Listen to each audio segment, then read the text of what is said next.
Ce qui est sacré, ne le donnez pas aux chiens. Vos perles, ne les jetez pas aux cochons, pour éviter qu'ils les piétinent. Puis, il se retourne pour vous déchirer. Demandez, vous obtiendrez, cherchez, vous trouverez. Frappez, la porte vous sera ouverte. Celui qui demande reçoit. Celui qui cherche trouve, et pour celui qui frappe, la porte s'ouvrira. Lequel d'entre vous donnerait une pierre à son fils qui lui demande du pain, ou un serpent quand il lui demande un poisson? Si donc, vous qui êtes mauvais, vous savez donner de bonnes choses à vos enfants, combien plus votre Père qui est aux cieux donnera-t-il de bonnes choses à ceux qui les lui demandent? Donc tout ce que vous voudriez que les autres fassent pour vous, faites-le pour eux. Vous aussi. Voilà ce que dit toute l'Écriture, la loi et les prophètes. Matthieu 7, 6, 12. En ces jours-là paraît Jean le Baptiste, qui proclame dans le désert de Judée: convertissez-vous car le royaume des cieux est tout proche. Jean est celui qui désignait la parole transmise par le prophète Isaïe. À travers le désert, une voix crie: préparez le chemin du Seigneur, aplanissez sa route. Jean portait un vêtement de poil de chameau et une ceinture de cuir autour des reins. Il se nourrissait de sauterelles et de miel sauvage. Alors Jérusalem, toute la Judée et toute la région du Jourdain venaient à lui, et ils se faisaient baptiser par lui dans le Jourdain en reconnaissant leurs péchés. Voyant des pharisiens et des sadducéens venir en grand nombre à ce baptême, il leur dit: engeance de vipères, qui vous a appris à fuir la colère qui vient? Produisez donc un fruit qui exprime votre conversion.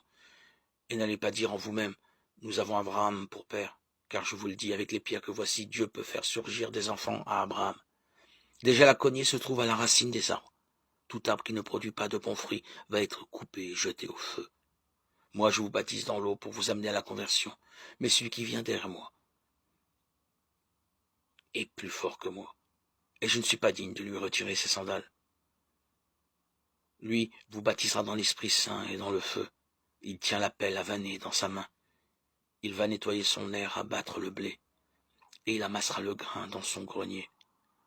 Quant à la paille, il la brûlera dans un feu qui ne s'éteint pas. Évangile de Jésus-Christ selon saint Matthieu 3, 1, 12.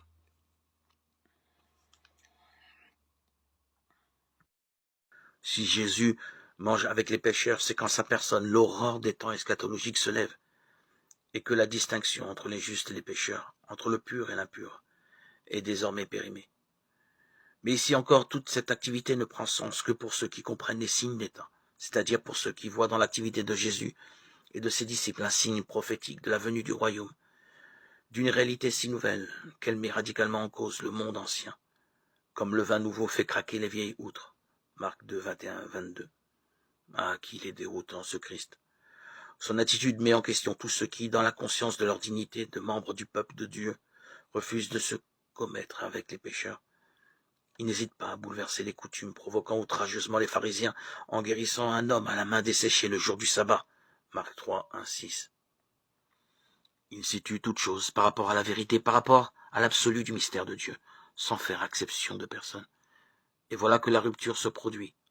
Contestés jusqu'au profond de leur être, les pharisiens n'en ont qu'une issue: réviser leur position ou se fermer. Jésus oriente sans cesse vers celui qui est l'inspirateur de sa gratuité, auquel il renvoie toujours, mais de façon très mystérieuse: Dieu. Il se contente en effet d'agir. Il n'explique jamais en clair le pourquoi de son action, et c'est ainsi qu'il scandalise ceux qui n'en perçoivent pas l'origine eschatologique.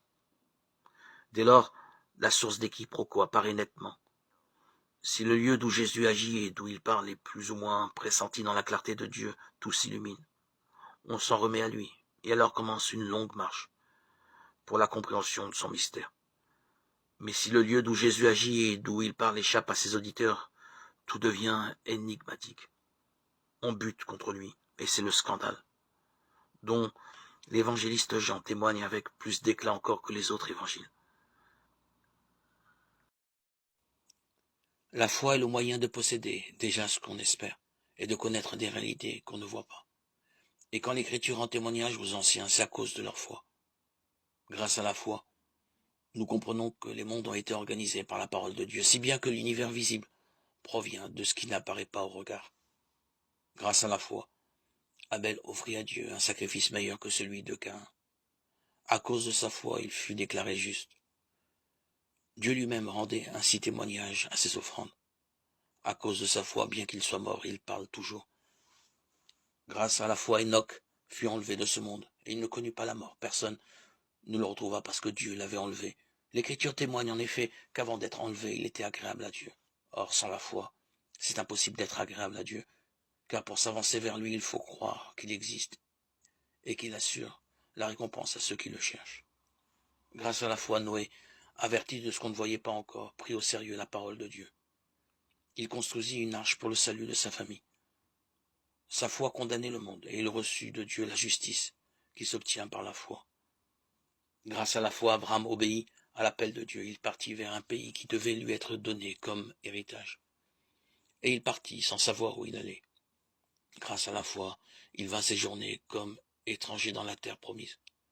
C'est dans un campement qu'il vivait, ainsi qu'Isaac et Jacob, héritiers de la même promesse que lui, car il attendait la cité, qui aurait de vraies fondations, celle dont Dieu lui-même est le bâtisseur et l'architecte. Grâce à la foi, Sarah, elle aussi, malgré son âge, fut rendue capable d'avoir une descendance, parce qu'elle avait pensé que Dieu serait fidèle à sa promesse. C'est pourquoi, d'un seul homme, déjà marqué par la mort, ont pu naître des hommes aussi nombreux que les étoiles dans le ciel et les grains de sable au bord de la mer que personne ne peut compter. C'est dans la foi qu'ils sont tous morts sans avoir connu la réalisation des promesses. Mais ils l'avaient vu et salué de loin, affirmant que sur la terre, ils étaient des étrangers, des voyageurs. On parlait ainsi. C'était montré clairement qu'on est à la recherche d'une patrie. S'ils avaient pensé à celle qu'ils avaient quittée, ils auraient eu la possibilité d'y revenir. En fait, ils aspiraient à une patrie meilleure, celle des cieux, et Dieu n'a pas refusé d'être invoqué comme leur Dieu, puisque il leur a préparé une cité céleste. Lettre aux Hébreux 11, 1, 16.